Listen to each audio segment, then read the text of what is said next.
Welcome back to the Mature Male Podcast. I'm your host, Wes, a psychotherapist helping men mature through timeless wisdom and practical guidance. Today's guest is Nick Firchau. Nick is a journalist, podcast producer, and the creator and host of Paternal, an acclaimed podcast featuring conversations with leading psychologists, bestselling authors, entertainers, professional athletes, and ordinary men with extraordinary stories about fatherhood, manhood, and masculinity. Over 6 years, Paternal has been featured in the Washington Post, Apple Podcast, and Lifehacker, and has explored the complexities that unite men across different backgrounds and experiences. Nick, welcome to the show. Thanks for being here. Wes, thanks so much for having me, man. I really appreciate it. Yeah.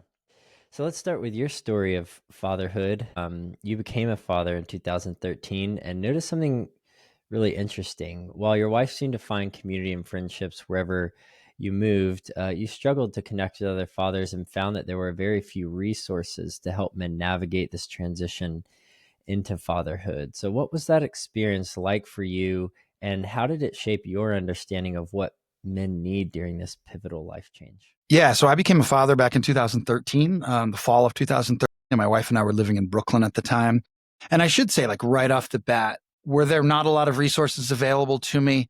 I'm not sure. I think as a new dad, I was either reluctant to go seek them out, or maybe I didn't even know they were there. So I definitely don't want to say there's nothing out there for new dads to lean on, or there aren't people out there that can help you in that sort of critical phase of the first 6 months or a year. I just didn't know about them. Either I didn't know about them, or culturally, I wasn't expected to go seek them out. And so over the first 6 months, we lived in New York, and then we moved to California, and then we moved to Seattle for career stuff. And throughout that experience, my wife was able to tap into a community of other women who were at a similar stage in their life. They're balancing career and a newborn kid and all the complications that come with that. And I think it was relatively easy for her to find those people. It was more difficult for me, again, because I didn't know where to look, didn't know where to start. And so I think, as a lot of guys do, you sort of white knuckle your way through the first year or two, even if you're reading baby books, parenting books, dad books. It's not the same as commiserating with somebody else who might be going through the same life experience. So after a couple of years of that, my daughter was born 2016. I decided to start this show because I had a background in journalism and interviewing folks, and I had a background in podcasts. And I thought, maybe one way to tap into this community of men and help myself out selfishly is to talk to other guys who have interesting experiences about becoming fathers. And then it always branches up into their own father. Like, I love those kinds of conversations. I love the idea of the context that goes into becoming a dad and what that brings up in you to start questioning how you were raised or how you might want to do things differently. And once we did the first interview in 2017, I want to say early 2017, it just kind of took off from there. I think it was the second guest we had, who was a friend of mine, said, I think you're really onto something. Like, this was a really cathartic, useful experience for me to talk about this stuff. And I trusted him. And I thought, well, if he liked the experience and I liked the experience, maybe we can get other guys to participate in this as well. Again, that was 2017 and more than 120 some odd episodes ago. Well, I appreciate you walking us through that. And I think that is important to name, that there are resources out there. And that's part of why I'm doing this podcast, to essentially try to find as many as I can in the men's space and create some sort of network and connection, because I think it is important. But, you were just one guy and you had so much going on just being a dad, much less to have free time and mental space to really search for those opportunities. And I'm curious, if you were to give a dad like some top resources present day, obviously including your podcast, where would you have guys start? I don't want to say a starter pack, but maybe some things they can check out that's approachable and helpful. You know what? It's an interesting question, because people, not just men, but everybody consumes information differently, right? So if I could point you to a number of different books, that might not be your vibe. You might not sit there and read books at night about parenting, which, believe me, my wife is that kind of consumer in terms of information. Prior to my son being born in 2013, she read all the books. I read like 2 of them so that I would be prepared for childbirth. I probably didn't, widen the lens beyond that. I was just so nervous about childbirth and what was going to happen. I wanted to be prepared for that. So you look, there's a bunch of guys, a number of them have appeared on our show, guys like Michael Thompson, who has focused on adolescent boys like throughout his life and adolescence in general. I could point to books by him and other people, but I don't know if that's how you consume information. So if you want to go listen to a podcast while you're walking your dog or while you're at the gym or on your bike or whatever it might be, that might be a better resource for you. Positive is that, again, even in the last 9 years, there are so many more resources for men in this period of life, your show included. So men have more choices for the information that they want to track down. So, it depends on really how you consume information. Are you a books guy? Are you a podcast guy? There's 1,000 TED Talks about this kind of stuff. So I don't know if there's a starter pack necessarily, because I want to be like super respectful to how everybody approaches this phase in life, because there is a lot to learn if you're willing to learn it. Yeah, no, that's well said, and I appreciate you naming that. So if we were to like review when you did make those moves and your wife being able to find those social bonds and those friends, what were the main contributing factors that made it difficult for you? I mean, was it the accessibility, like the amount of fathers around you? Was it more of like the way that you connect with them wasn't there and there wasn't a lot of spaces for men to meet? Was it just like the normalization or lack thereof? I think it would start with a lack of, and this is just complete honesty, like a lack of interest in seeking them out. Whereas it certainly entered my wife's mind to go join groups in New York and then Berkeley, where she could find other women who are going through the same experience, like we talked about, work and having kids. It's like it never really crossed my mind to seek out help. And that probably speaks a lot more to the psychology of men, especially in that phase of life where you feel like you're supposed to already know what you're doing, and that asking for some sort of help is an admission of defeat or naivete, whatever it might be. So I'll start there and say that I was not proactive about finding other people. When you do come across, let's say, a guy at your work, he's in your office. This is pre-COVID, when there were still offices, and you would like talk to a guy and, oh, I have a 2-year-old or I have a 3. It's so surface level, right? I think most guys are very comfortable with the surface level conversation about diapers and the terrible twos and what your kid eats or what your kid doesn't eat. But there's very little beyond that. I haven't had a ton of great conversations. I don't remember having a ton of great conversations in those first few years with guys about the real challenges of having a kid, which involves a change in your identity, a change in the relationship to your partner, how to balance work and having a kid. What kind of father do you want to be? All these emotions that come up. I don't remember having a single conversation with like a peer about that stuff until I started Paternal. And that was like this kind of like secret safe space where I could have these conversations with guys. And I think the guests would come on and they were able to have those same conversations, even though they might not be having them in their lives. I think the challenge for men, especially in those first few years, is vulnerability. It's candor. It's the ability to go to another guy and say, I feel very lost. I feel very unqualified for this new job of father. And then seek out where you can other men that might feel the same way as you and are willing to discuss the challenges that they're facing. But it's hard. That's hard. Yeah, I relate to that. I mean, I would consider myself more of a person that challenges and likes to go deep, but yet I still found myself kind of stuck as well in that surface level. And here in the town I am outside of Boston, there's actually a family network that sponsors like a dad's group that you can sign up and hang out. And, so we went to Classic Brewery, we went and hung out. But I agree, it was like very just this like kind of awkward, like, okay, we're just exchanging information and kind of leaving it there.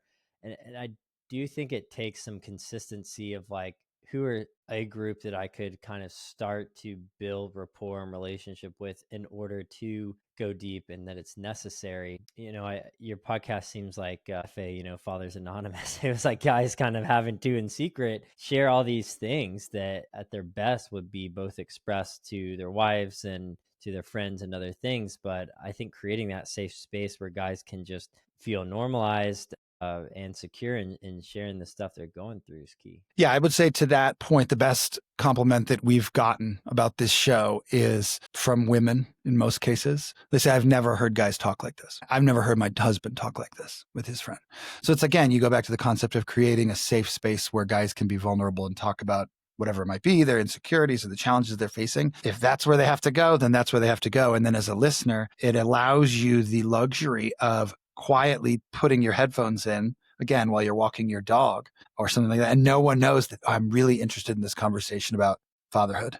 Like, you don't have to engage. You can be a passive listener or an active listener to the episode and learn a few things. If it's still uncomfortable for you to go to that men's group at the brewery or to go to 2 or 3 of your friends and say, hey, I want to talk to you about this. If you're not quite at that point, which is completely understandable, I think, and podcasts like it give you the opportunity to hear other guys who are comfortable talking about some of those issues. And then you can find hopefully something to take away from every episode and maybe apply it to your life in a best case scenario. I agree. And, as a journalist, you know this far better than me, but, the power of the story and listening to it and witnessing it, is so effective in communication. And this is why podcasts have more or less replaced reading for a lot of people, which I'm not saying is good or bad, but it's just the Right. nature of things. And I think within that, it's like, why is a 3 hour Joe Rogan episode so popular, and why does he have the most subscribers in the world? It's like there's this raw, real kind of just like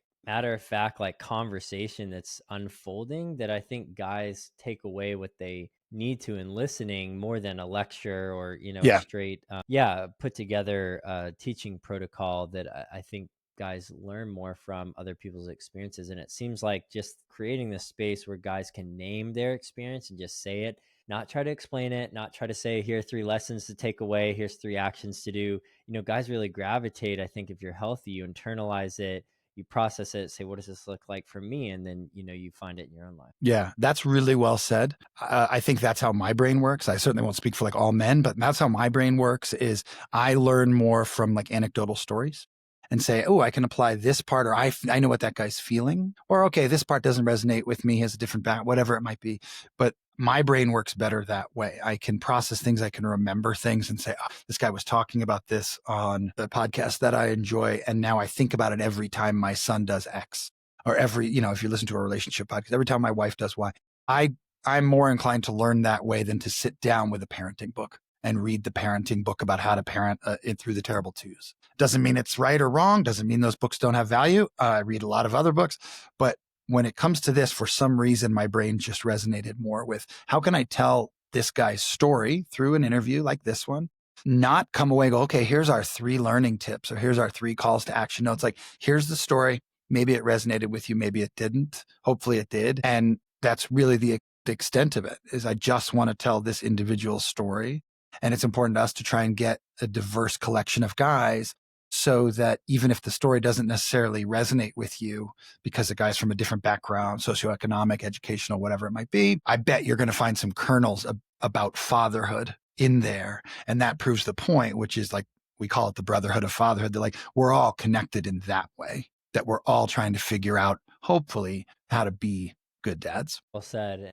Taking this concept of story, I'm wondering if we could, focus on telling stories through the lens of men and masculinity. That's this central, theme of the podcast, obviously. And after, as you've said, over 120 plus episodes and all these conversations with a variety of different people, from psychologists to athletes, I'm curious what you've discovered about why these conversations matter so much for men's mental health and the broader understanding of what it means to be a man. Yeah, I mean, that's a big question. I think what I learned in the beginning was that after, let's say the first 5 or 10 episodes, when it was like, oh, this might actually have some resonance and might find an audience, was that for the most part, all these guys wanted to talk. And they were actually, in some cases, like more vulnerable, more candid than I expected them to be. In some cases, those first episodes, those guys, some of them were my friends, because you have to lean on your friends in the beginning. And those guys were great. They were vulnerable. They were candid, maybe even more than I expected. But then I'd get into conversations as you get into like the 10s and the 20s episodes. Guys I don't know, guys I reached out to because they wrote a really interesting article about masculinity or about their father or about their kid. And those guys were equally willing to be candid and vulnerable if you asked the right questions and created like a safe space for them. What that taught me was that I think guys, in some cases anyway, want to talk about this stuff. And they don't have the opportunity in their everyday life, like we talked about, to have those conversations.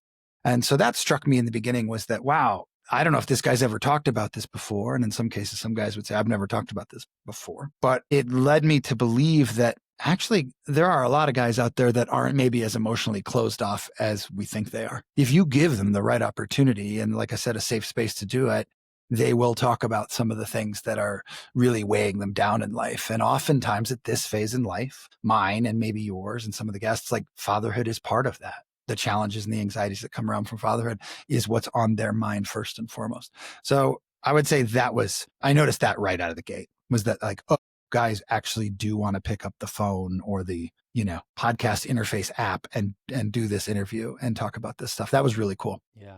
No, I think that's right. I mean, it's so interesting though, this phenomenon that like that is so true. And many men would say, I still haven't shared it with anyone, even though the desire's there. And I don't know if you just have a personal take. I don't think there's one direct answer, but it's something I'm really trying to explore. Is it a personality thing in the sense of maybe some people are made to be like gatherers and be the ones like you and I to kind of like gather those people and then give that space, and then given that space, guys will then open up and share? Or is it some sort of like conditioning mindset, and then we can help guys think through some things to like break past that mindset to find that connection? But yeah, that's an interesting phenomenon. That's interesting. I think for me, it's the former. I just like gathering. I just like hearing stories. I like hearing what these guys have to say. And I will say, in total honesty, just because I've heard these 120 whatever guys doesn't mean I'm like necessarily that great at it. You know what I mean? Like, I don't know if I could even bring the same level of courage and vulnerability that some of these guys have. Really, I'm certainly working on it, but I think I'm better at gathering other guys and asking questions maybe than answering them when it comes to, ultra vulnerable issues. You know what I mean?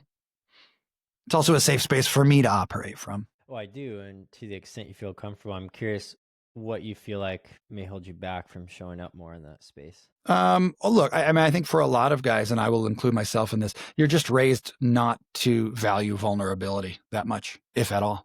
So, again, going back to the point of like becoming a father, it never even crossed my mind to really go to other guys and talk about this stuff. Talk about your marriage or talk about your identity changing or that you're no longer a 20-something-year-old guy with freedom and independence. It just never crossed my mind. So I think that's it. That's like chief paramount for me, is that I just wasn't raised with that idea or that value of vulnerability. And that's something that I've had to work on for the last, at least a decade, where I'm getting better and better at it. But I still think the safer space for me is behind a microphone talking to other guys and asking them the hard questions. In many cases, though, I will say, like, the guys that will come on our show, we get pitched a lot of authors, guys who have written memoirs.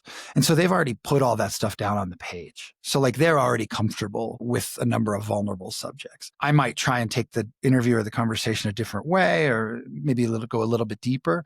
But a lot of the guys that we get now have already, let's say, gone public with their story or are going public with their story. So makes for a better conversation. But again, to the guys that haven't done that, and maybe they're like a friend of mine, they just have an interesting story about their kid, I was surprised to find, again, how willing they were to be vulnerable and tell their story. I admire them, and I really appreciate all the guys that have come on.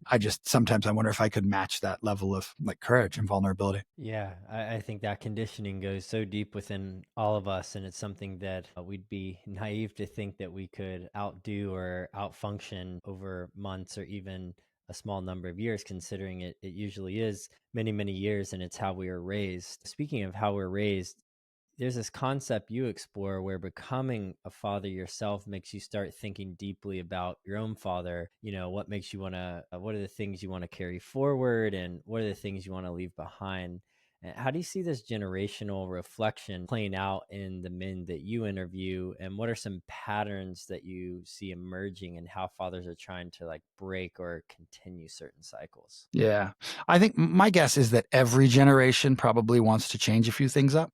So in the case of my father, who was born in 1945, I'm sure there are a number of things that he wanted to do differently than his father, and he did. And I'm thankful for all that he did that might have been different than how he was raised. I really am thankful for that. I've noticed, let's see, our show, we've had guys as young as, in their mid-20s, I think, maybe late 20s.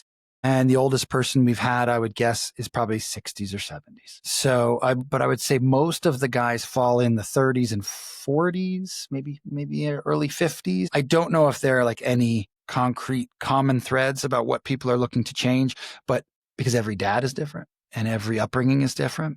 But what I've noticed is that change is paramount for all these guys.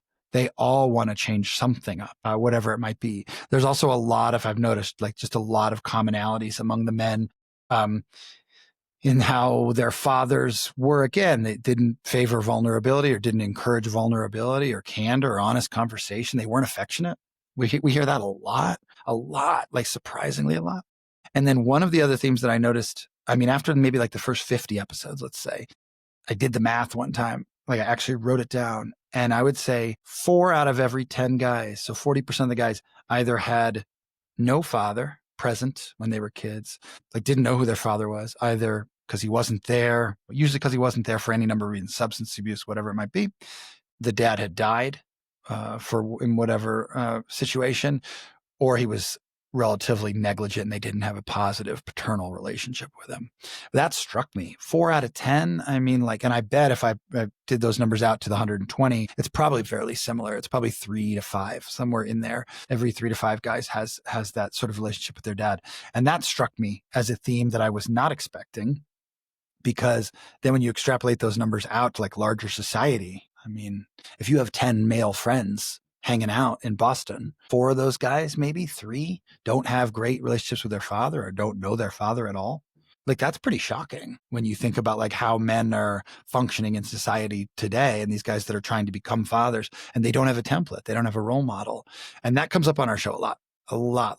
And it's not a racial issue. It's not a socioeconomic issue. It's guys all across a variety of different spectrums. It's interesting. It's mildly discouraging, but it certainly was interesting. Yeah, and I'd be curious present day to see the numbers on, the presence of a father in a home. I think certainly from an institutional perspective, we're seeing less and less of that representation, let's say in the workforce, teachers in school, all these areas. And yeah, I agree. I think, I'm one of those numbers. My dad passed when I was 11. And, I think, spoke to something that is really part of the reason why I started this podcast and working with guys in my therapy and coaching is like this modeling aspect. Once he left, even if you do have a father present, what do you emulate about him that you would want to model? And I think a lot of guys, I think the majority of guys can say what they don't want to pass on, but I don't know if I've heard much of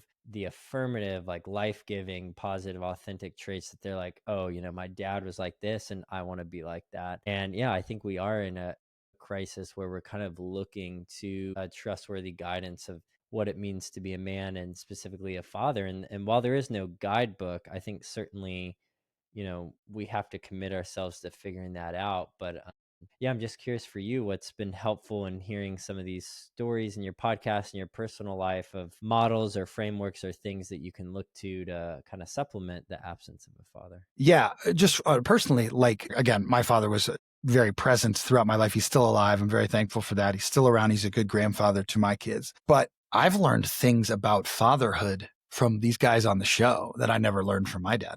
Right. And that was kind of the whole point of the show, selfishly, was to learn more about this stuff and how you, Wes, are doing it, or how this guy over here is doing it.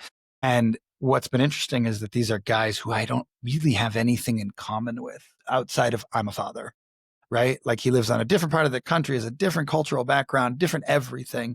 And I've taken a lot of things away. Almost every episode, I would say, I take something away from the guy's conversation. And collectively, again, like it's sort of a body of work approach. Where like collectively, how much knowledge have I gained from these guys? They all apply in different circumstances and situations, but I can certainly recall conversations I had with a guy from episode 22 and say, oh, this is how he did that. This is how he navigated that.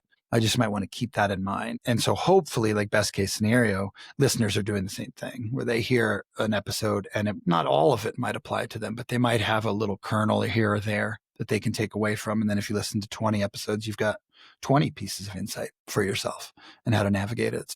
I think it can, in my case, I will say this, it can make up for a lack of like education about fatherhood that you may have gotten elsewhere. Like if you had a particularly like proactive dad who was always teaching you about fatherhood, I don't know what that necessarily looks like, but if you have those like really strong paternal male figures in your life, that's great. If you don't, where else can you find it? And I think Paternal has given me the opportunity to find some of those pieces of wisdom for sure. Yeah, I resonate with that. On likewise, why I started this show is, essentially the ability to interview and get to know guys that may have something to offer. And there's a psychologist I like who has a rule of life who says you should always talk to someone as if they have something to teach you that you don't know. And I think there's that level of humility that you obviously emulate, that we can all have, to essentially say there's a lot of compassion that void is missing among those father traits. One that stuck out, by the way, that I've also found like has struck me as very common is like the internalized sense of like not feeling worthy because like a father's not around. Just this like super deep sense of like, yeah, but like I'm just a piece of shit, or like I'm not worth loving. And yeah, I think that sense of self and that value can be revalued and restored to value through listening to these stories and learning and saying like, well, if I just saw myself as valuable, then I could see myself as worth looking out for and protecting and nurturing and learning and growing through these resources that we have to offer. Yeah, and I would just add, like, if you're incapable of that self-love, right, or self-appreciation, it makes it much, much harder to be a good parent. It makes it much, much harder to extend that love to other people, to your partner, to your kids, especially in times of stress or duress. If you don't have that anchor, and I'm not saying necessarily that I do or that I'm terribly good at it, but that seems pretty fundamental. Like if you just don't have that scaffolding or that structure, it's going to be difficult to extend it to other people. I think that actually comes up a lot, that concept of like not being unworthy. That comes up a decent amount on our show. You can, whether it's verbalized or you can hear it in the guy's voice or what he's alluding to. And again, man, it's like across all different classes and everything. I've heard that from quote unquote regular guys. We had a guy who was an NFL football player for 8 years, came on the show and talked about that kind of stuff where he's just like felt like he was unworthy. He was a piece of shit. We hear that all the time, I think, regardless of level of success or fame, those kinds of things. A lot of guys are, I think a lot of people in general, but I think a lot of guys are dealing with that idea of maybe I'm unworthy or I'm unqualified to do this, etc. Yeah, I agree. And I think this is the power of gathering other men and replacing the competition with camaraderie is, the desire to hear from your dad, like, I'm proud of you for who you are. That's like a big one that I think a lot of guys just want to hear on a baseline. And something, as I found mentors and even other friends, that was like so healing. Like it was Yeah. so crazy because it's like not I'm proud of fill in the blank of action or behavior that you did, but it's like you, like who you are as a person is worthy of being proud of. And maybe there's a time in your life where that's not, and you can look in the mirror and do the work, but there's still this innate sense of goodness that every man has that, I think is really important to help them tap into that at a baseline. I don't think you can move forward and grow and develop, mature, all those things unless you start there. Yeah. And to the point of, having someone like a paternal figure say they're proud of you, there's like a little bit of a side story, but a friend of mine who I had worked with at a previous job and was listening to Paternal, at one point she asked me if I could interview her father, who was dealing with some health issues and didn't think his life was going to last that much longer. Could you interview him and ask these questions, etc.? And one of the questions was, ask him if he's proud of his son, which was this woman's brother. And I was like, wow, like, yeah, so let's get right to the point. You want him to say it. So anyway, so I go interview the guy. He was a tremendous guy. It was like a 2-hour interview over 2 different, hour-long sessions. And the whole point was to record this and to give it to her so that after he passed away, she would have his voice, right? She would have his voice and saying these wonderful things, talking about his life story, how he met his wife, what it was like to be a father, etc. But one of the key questions was, are you proud of your kids? And of course he was proud of his kids. Of course he was. He went on for a long time about how proud he was of their jobs and their careers and how much money they made or whatever it was. But I don't know that he'd ever said it outside of that space. It took like a journalist and a microphone and like some sort of level of formality to say, are you proud of your kid? And of course he was willing to do it. But that struck me. And then it struck me how many, not just guys, people would appreciate that, to have that. And they may not hear it enough from their parents, Yeah, I agree. And, I even think my son's pretty young, 17 months, but I think it's a really critical reminder to say, like, just as much as like I'm craving that and the guys around me are, like, my son's going to crave that. And just because I know that's true, it only goes so far. To your point, there's a certain level of efficacy that happens through the verbalization and like the direct, clear, like, hear me loud and clear understanding of like, I'm proud of you. And I do think it makes a difference to like really like look your kid or brother or friend in the eyes like directly, and then like just confidently but like really calmly say that. I think it's so healing. There's a certain way to go about it that I don't think is nuanced or too much to ask. I actually think that the intricacies of how you say it reflect the depth of meaning and importance it holds to begin with. Yeah. I have screwed a lot of things up as a dad, but one thing I think I've gotten right is I say I'm proud of you to both my kids every day.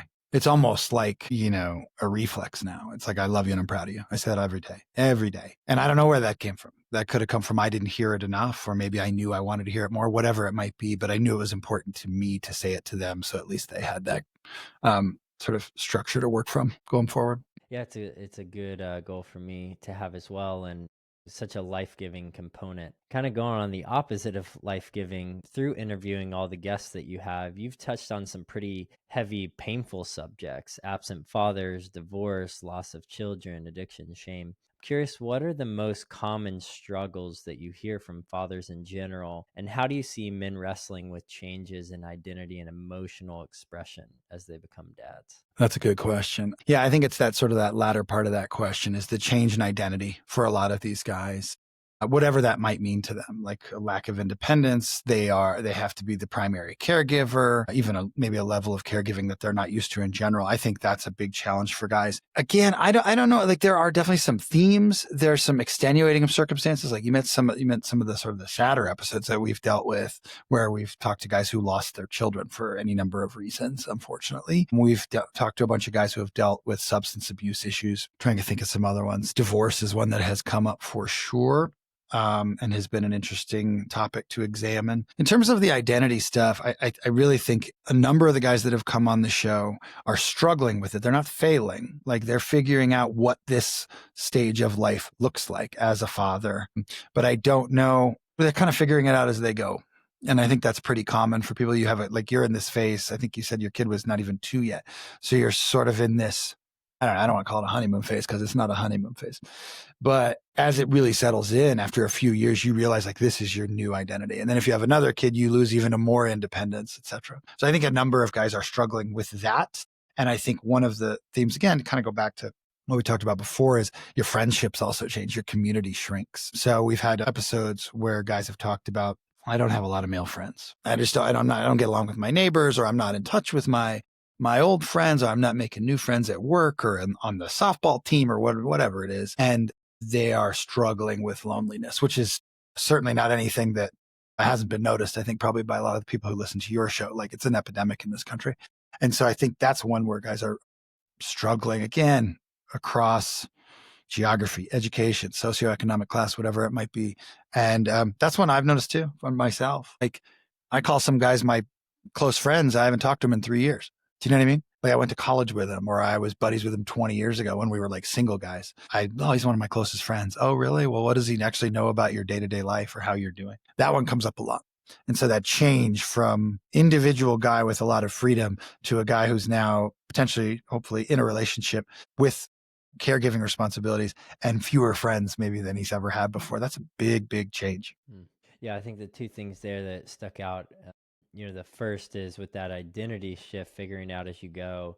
At least for me, a big component to it was expectations, like what I thought it meant to be a father. And I actually talked to another guest about this, how, women tend to have like an easier time transitioning into like more of those like streamlined or natural expectations. I found like that many of the men I talk to just expect things to be a lot different, or still see, I don't know, that more like a self-centered approach as kind of like, and then having to kind of course correct and be like, oh yeah, it's not about me, or like I need to be thinking about my kid or my wife or whatever. And I think resetting those expectations is a big part of the identity, because within those expectations, it's like shifting from like, I am an individual who has like another human that I need to make sure, stays alive, and work with my partner on that, to I'm an individual human that now needs to further identify with that caretaking, to your point, and a mutual caretaker with my partner as almost a core part of my identity now instead of just a side thing. And then that has shifted to like move into my core, which I think has been helpful. A really simple example is essentially like now, every week I'm just thinking like, what are the things we need to do to like take care of our son? Like, do we have enough diapers? Okay, he's going to bed at this time. We're going to read to him. Is it bath night? All these things, which I think at the beginning, it was just more of like, I'd make a plan and be like, well, I forgot, like, what does he need? And it's kind of having to like shift gears. So that's the first thing. The second thing about community, that's a really interesting point, and one I resonate with. As I've become a dad, I've found that it's harder to make friends in this regard because you realize you relate more to other dads in a sense than your single friends in some ways, not always, right? Or friends without kids. But if those friends have kids too, they're also limited on time, right? So now you're like, oh shit, like it's hard enough just to hang out with someone in general. And now this person is married and they have 1 to 2 kids, and I have likewise found that it's difficult to make those social bonds as a father to really like keep that going. But we need to. We absolutely need to. Yeah, that's a really interesting point. I loved the idea of sort of altering your expectations. I think that's a real challenge for a lot of guys because you don't, I mean, it's cliche, but you don't know until you know. You don't know what it looks like until you know what it looks like. And I think, and I will just speak for myself, like we touched on this in the beginning, like I didn't do a lot of research before becoming a dad. I didn't read a lot of books. I just, well, I assume in 9 months, this is going to be great. And we'll have a kid. And that's what you're supposed to do at this age, and et cetera, et cetera. And then all of a sudden it happens, and it's a huge responsibility. It is a huge life-changing experience. It's about as life-changing as you want it to become. The more you engage with it, the more it changes your life. And then you realize, to your point, that like, ooh, this actually isn't as fun as I thought it would be. It's actually pretty frustrating at times. I'm exhausted. I'm stressed out. I'm trying to balance work and, all these different things. So changing your expectations about what fatherhood is supposed to look like, especially in those first couple of years when it's, for a lot of people, it's like very chaotic. That's a challenge for a lot of guys because again, you've been kind of doing your own thing with a lot of autonomy for your, your entire adult life. And suddenly your autonomy is pretty much gone. I think another thing guys struggle with is like with whatever freedom that they have, whatever free time they have, they don't. Some guys are very good at it. I was not very good at it. It was like self-care, just like getting out of the house and like having something to do that is still yours, that does not belong to your kid or your partner. It's just yours. And, hopefully it's something like therapeutic, like exercise or something like that. And it's not just like going getting wasted watching football. But I think a lot of guys, they skip over that. I know I did. I wasn't great about that kind of stuff. And it took me actually like years and encouragement from my wife to be like, hey, you have to go do this. You have to get out, get out, get out. But our life sort of had to stabilize. Our kids had to get older where, it just wasn't so chaotic. But that's another one that comes up periodically. It's just guys have no outlet. They just have no outlet. Yeah, I agree with that. There's many guys that default to the most comfortable thing. And that's usually like video games or weed or just drinking beer, watching sports. And something that's been helpful for me, and I'm certainly a highly scored extrovert, so take this with a grain of salt for those who may not be in the same boat. But you know, I realize like I need to maintain my sense of self, yeah, out including but outside of my father role. I think what you said about like having something that's just yours is really important for like the dignity of feeling like your whole world doesn't revolve around kids. And I have an older cousin in his 50s, and he told me this. It was really helpful. He's a father of two, and he said, when your kid comes into the world, like they're coming into your world, you're not coming into theirs. And he's like, it's not that you don't know your life in some ways around them, but it's really important you don't drop your identity in everything you're doing to just cater every waking moment to your child. And that is something we've tried to do. Even when my son was 3 months old, we were taking him around to parties and going out and on road trips. And of course, those expectations had to be reset when it went from a 2 hour drive to a 3 hour drive because the diaper exploded, or he's losing his shit, all this stuff. But that's actually felt really freeing for me. And then the second is to your point about the activities that you do, is like I'll bring my son with me to hang out with the guys. And I mean, granted, he's young enough where he's not like running around fully, and also like not picking up on what I'm talking about, so I can like speak fully and honesty. But that's just been a cool thing to see too, is especially with my friends without kids, of just like being like, all right, they're not going to get it. I might have to take a few bathroom breaks to, change the diaper or whatever. It's not going to be like it was when we were just slinging beers back, hanging out. But it's the best thing I can do given like my primary role taking care of him. And that's been really helpful. And then it feels like when I take care of him, um, I don't have a lot of resentment, which I probably did at the beginning, of like, like all my attention and focus and time is just to this person while I love him. Like it's kind of pissing me off because it's like, I really like, I wish it could be more than that. And it kind of like restabilize that dynamic. Yeah. No, that makes a lot of sense. And I think to your point of, taking your kid to hang out with your buddies, whatever that might be, whatever it might look like. I remember doing the same thing, and that evolves over time. Like whatever it is that you need to go do that is yours, or to, again, like you said, I think like, sort of retain that sense of self or that autonomy, that evolves over time as the kids get older. And so, parents with older kids have a lot more freedom and they can do a lot more stuff. So eventually you'll get out of that and you don't have to take your kid to the bar to watch football anymore, or whatever it might be. But it's important throughout their life and throughout your life to have like some level of, I don't want to use the word escape, but like sometimes it feels like it's escape. It's just something that's mine, something that I can claim as my own, that nobody else can interfere with. And again, hopefully it's productive and like therapeutic. Yeah, and it's so important to do it with other guys. I had a friend tell me this. It really struck me where he was like, so many men primarily interact through the relationship they have with their wives. So it's either like a couple's dinner or like a group hangout, or the way that they're, speaking is primarily through that. And they don't have a lot of, like you're saying, like independent friendships and activities that they do that's like, this is just mine. Which, I don't know about your wife, but I think it's very normative that I know a lot of women have that kind of separate space. Like, hey, this is just me. I do it.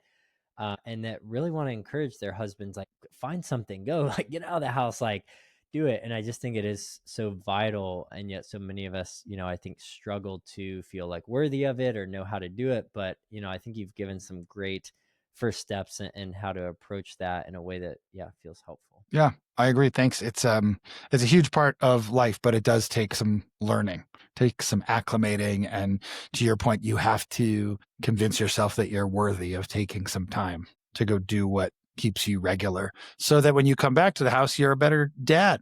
You're not like on edge and completely stressed out. Then you can be more focused when you're there. As long as if you know that there will be some time for yourself to get away, you'll be more focused when you're there. Yeah, definitely. I think there's this interesting concept of independence, versus isolation. And you've identified something you call hyper isolation among men, this gap where fathers have real pains and experiences that they need to talk about, that they want to talk about, even as we mentioned earlier.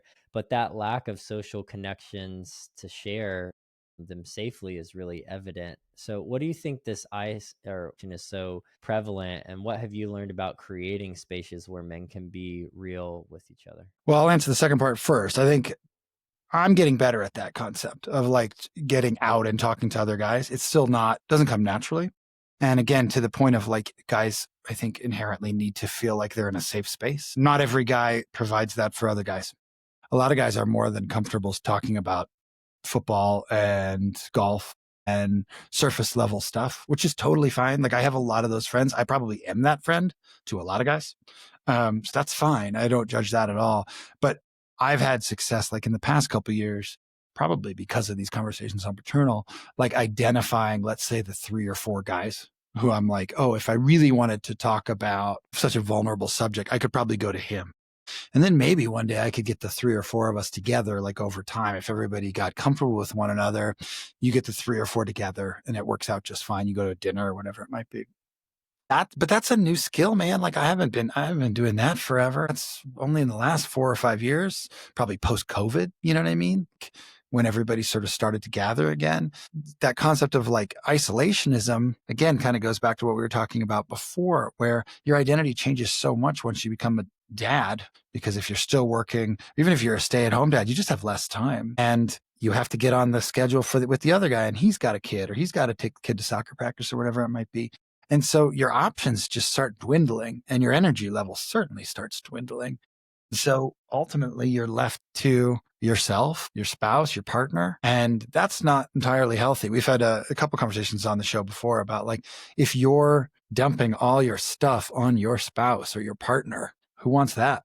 Like that's not a healthy environment at all. So if you can just go out and speak to other guys and they can validate your concerns or they can like dispel any insecurities you might have about yourself. Like, oh, I'm such a piece of shit. It's like if you were out with your buddy would be like, you know what?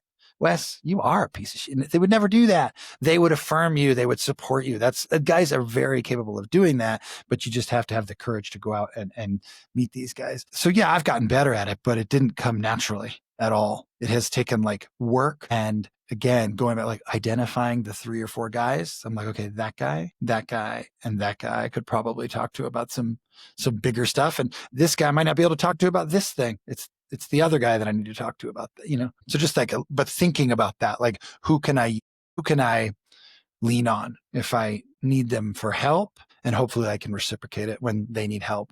I can, be a listener. Yeah, I like that framework because it kind of takes this, what seems like overwhelming and ultimate, like you got to find a bunch of people to open up, and it's very like limited in a good way, it's like it'd be weird if you had more than 3 or 4 that you were getting. I mean, we just don't have the emotional and vulnerable depth to do so in an appropriate manner. And so, yeah, I think that's good to identify those 3 to 4. And the only thing I would add there is, look for signals that would help you affirm that you feel most safe around them. So are these guys people that ask you questions about your life? Are they ones that like don't put you down and don't try to compare themselves to you? Are there guys that talk more about ideas than people? Like, here's what I'm learning and curious about. Are these guys that will challenge and say like, oh, if you feel like a piece of shit, like maybe there's an area where you are kind of slacking. It doesn't mean you are one, but like, hey, I care enough about you, man, for you to like kind of address this thing and like to get it together. But I think it's important to look for some of these signs that really would say like, what would qualify these 3 to 4 as guys that I would want to be close with. And then realize, paradoxically, everyone else that's in your life that's a guy outside of that doesn't have to meet the qualifier. So you can shoot the shit and talk about the game with. You can just kind of hang out and not need those things and wonder, well, like, should I be close to them? And I think a lot of guys struggle with this, like, lack of knowing where to properly place their social capital. And it's like, well, man, if those 3 to 4 like qualified, like those are my people. And then outside of that, it's like, great, these guys are free to be who they need to be and me to them. And yeah, it's just so helpful. Yeah. Not every guy's going to be everything to everyone. Right. So like you probably can, probably resonates with you. Like I have friends and neighbors who are football guys. You talk about football and the weather and raking leaves and these kinds of things. It's great. I think it's awesome. I know it's not going to go much beyond that. Maybe someday it might, but right now it's all good. And then, like I said, you have the 3 or 4 guys. And I love your point about asking questions. It's not just about asking questions, it's about asking follow-up questions too. So like if a guy asks you a question about how's your kid or how's your wife or how's your work, and you have an answer that's not necessarily positive, like, oh, work's really overwhelming right now, or I think I'm going to get laid off or whatever it might be. It's not that he then takes the conversation and talks about his own life experience and like brings it back to him through the filter of him, because that's comfortable for him. He might not want to actually engage with you on something that's difficult. It's like he might ask you a follow-up question or multiple questions so that you can actually really express yourself about what's going on. Like he's just an active listener. And I think a lot of guys are not, and that's okay. Again, I don't think we're sort of cultured to do that, but I think that's really, really important. And those guys, you'll know them when you see them, right? Once you have those conversations, you know how comfortable you are, how vulnerable you want to get, what kind of conversation you want to have. And if you, like I said, can identify 2 or 3 of them, and it might take 6 months, it really might take a year or more of like building that relationship, just like any other relationship. But it's so valuable once you cross that bridge. And also one other point is like those guys might not be the dudes you grew up with. Those guys might not be the guys you went to college with 20 years ago or 15 years ago. They might have to build the thing from scratch. And I find that exciting. I think that's really cool.